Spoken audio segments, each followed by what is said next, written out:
Luna Maya dan Maxime Boutir didoakan tetap langgeng meski foto mesra dihapus. Berita seleb terkini: Luna Maya dan Maxime Boutir didoakan tetap langgeng meski foto mesra sudah menghilang. Foto-foto mesra Maxime Boutir dan Luna Maya menghilang dari media sosial mantan kekasih Ariel Noah. Belum diketahui penyebab pasti Luna Maya hanya menampilkan foto sendiri tanpa Maxime Boutir lagi. Alhasil media sosial Luna Maya disorot karena foto mesranya bareng Maxime Boutir menghilang.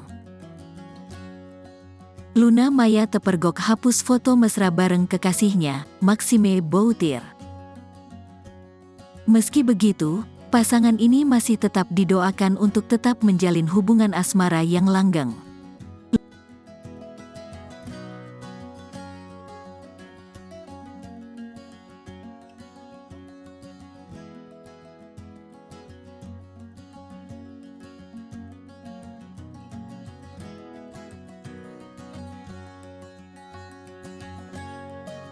Luna Maya diketahui memang beberapa kali memamerkan potretnya dengan Maxime Boutir di media sosial.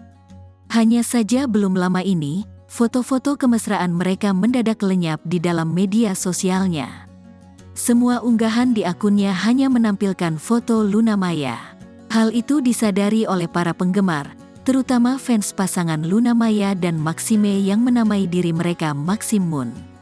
Hal ini pun menimbulkan spekulasi bagi warganet terkait hubungan dari Luna dan Maxime. Meski begitu, tak sedikit pula yang tetap mendoakan jalin